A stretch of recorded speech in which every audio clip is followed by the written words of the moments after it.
premier tête-à-tête avec un dirigeant étranger pour la nouvelle chef de l'exécutif italien Giorgia Meloni qui a rencontré dimanche le président français Emmanuel Macron.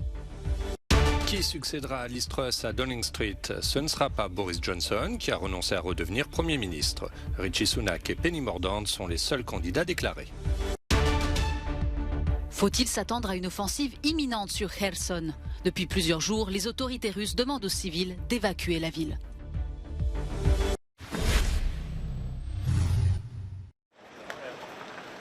L'incertitude avait été maintenue jusqu'au bout. Mais dimanche, en visite officielle dans la péninsule, le président français Emmanuel Macron, qui doit être reçu par le pape François ce lundi, vient à la rencontre de Giorgia Meloni. Un premier tête-à-tête avec un chef d'État étranger pour la dirigeante italienne, organisé à l'abri des caméras, à Rome. Dans un tweet, le président français souligne la nécessité de poursuivre avec l'Italie tout le travail engagé en européen pour réussir ensemble. Quelques heures plus tôt, Giorgia Meloni devient officiellement présidente du Conseil, succédant à Mario Draghi, figure très appréciée sur la scène internationale. La Romaine, vainqueur aux législatives de septembre à la tête d'une coalition qui réunit post-fascistes, populistes anti-migrants et centre-droit, cherche à rassurer les partenaires de Rome. Les défis qui attendent l'Italie sont de taille. L'économie est sur une ligne de crête, avec une inflation forte et une dette parmi les plus élevées de la zone euro. La course au 10 Downing Street est relancée, mais elle se fera sans Boris Johnson. L'ancien Premier ministre britannique a annoncé ce dimanche soir qu'il ne briguerait pas la tête des Tories, le parti conservateur, et par conséquent qu'il ne chercherait pas à retrouver un poste abandonné début septembre. Après la démission de Liz Truss et le renoncement de Boris Johnson, le grand favori est désormais Rishi Sunak. Ce dimanche, l'ancien ministre des Finances a annoncé officiellement sa candidature sur Twitter. Aux yeux de beaucoup de Tories, Rishi Sunak est le candidat idéal pour sortir le pays de la crise financière. Face à lui, il pourrait y avoir Penny Mordaunt, la ministre des Relations avec le Parlement qui a défendu le bilan de Liz Truss face à l'opposition lundi dernier et louée par les parlementaires pour son charisme et son sens du dialogue, mais elle reste inconnue du grand public. Les candidats doivent désormais réunir 100 parrainages chacun pour un verdict qui sera annoncé le 28 octobre.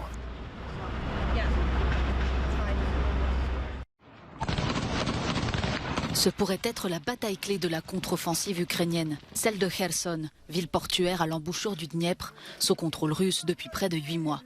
Alors que l'armée ukrainienne se rapproche de la rive ouest du fleuve, les forces russes se sont retirées des villages de Khalove et de Kharivne. Face à cette avancée, les leaders pro-russes de Kherson ont lancé une vaste opération d'évacuation de la ville.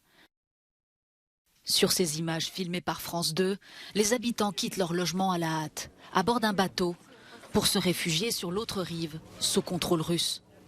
Une opération que Kiev qualifie de déportation. Pourtant, dans le reportage, la majorité d'entre eux disent ne pas avoir été forcés.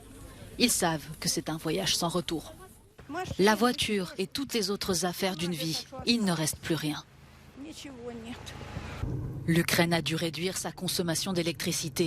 Un tiers de ses infrastructures a été détruit par des attaques russes et le pays craint une rupture totale à l'approche de l'hiver. Les rues des grandes villes sont plongées dans l'obscurité. Andriy Ovtcharенko est commerçant à Kharkiv. Avec sa famille, il apprend à s'adapter aux pénuries.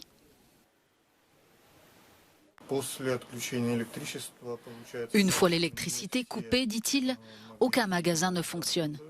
Les magasins qui fonctionnent sont uniquement ceux qui ont un générateur personnel.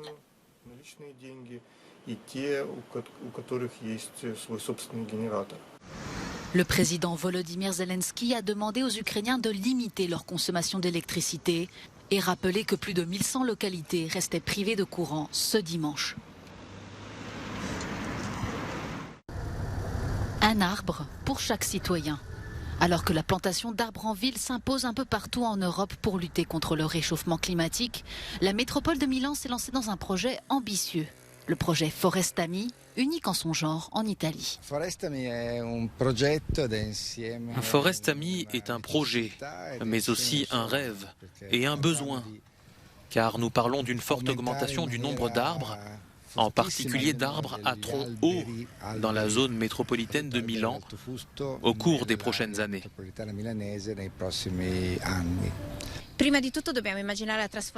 Premièrement, nous devons imaginer un changement culturel. Là où il y a de l'asphalte, nous devrions penser à des zones vertes et perméables avec de l'herbe et des arbres. Des zones où les gens peuvent vivre. C'est l'un des objectifs que nous essayons d'atteindre.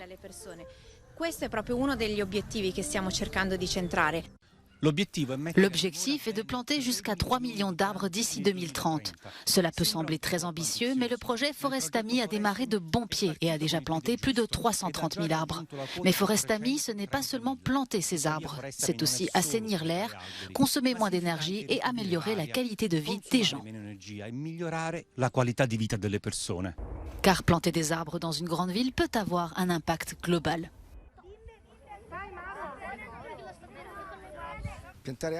Planter des arbres est le moyen le plus efficace, inclusif, démocratique, car il implique tout le monde, mais aussi économique, pour essayer de ralentir les conséquences du changement climatique. Planter des arbres dans une ville, c'est absorber du dioxyde de carbone.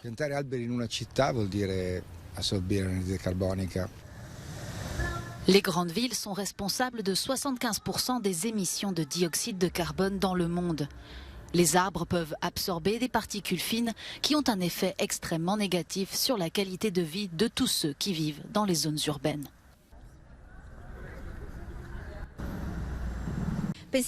Planter 3 millions d'arbres, ça signifie une augmentation de 5% de la surface foliaire. Et à l'Institut Polytechnique de Milan, nous avons calculé qu'à nos débuts, cette surface était de 16%. Et l'objectif est de dépasser les 20% pour augmenter notre bien-être.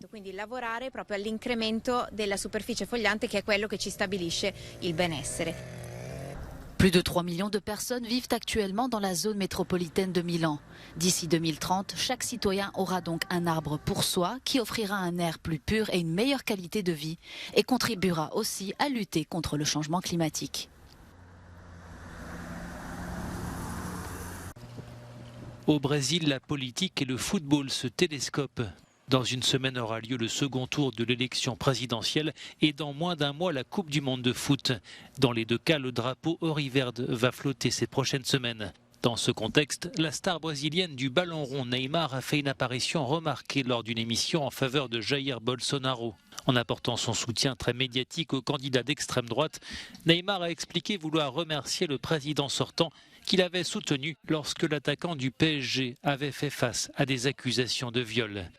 Mais pour Lula, l'autre candidat à la présidentielle, le soutien de Neymar envers Bolsonaro est davantage motivé par des raisons financières. Je pense qu'il a peur que si je remporte l'élection, je saurai ce que Bolsonaro lui a pardonné au sujet de sa dette en matière d'impôt sur le revenu. Ciblé également par ces accusations, le père de Neymar a aussitôt réagi sur Instagram en dénonçant les fake news de Lula. À une semaine du second tour de l'élection présidentielle, l'ancien président de gauche de 76 ans est donné gagnant par les derniers sondages avec environ 52% des voix contre 48% pour son rival d'extrême droite qui a toutefois réduit l'écart ces derniers jours. Verdict dimanche prochain.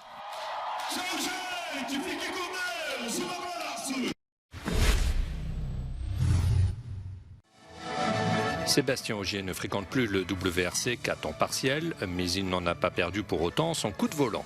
Le Français l'a encore prouvé ce week-end sur les routes de Catalogne, remportant son 55e rallye au plus haut niveau. Il reste toutefois à distance du record de son compatriote Sébastien Loeb, qui en est à 80 succès en WRC. Autour de Salou, l'octuple champion du monde s'est adjugé 7 spéciales, plus la Power Stage, pour reléguer à 16 secondes le Belge Thierry Neuville. De quoi offrir à Toyota le titre chez les constructeurs.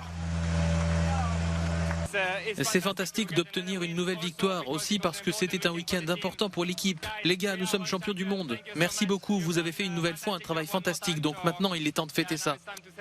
Le Finlandais Kalle Rovanperä s'est contenté de la 3e place, mais il était déjà assuré de remporter le titre mondial à seulement 22 ans. Le dernier rallye de la saison aura lieu dans 3 semaines au Japon.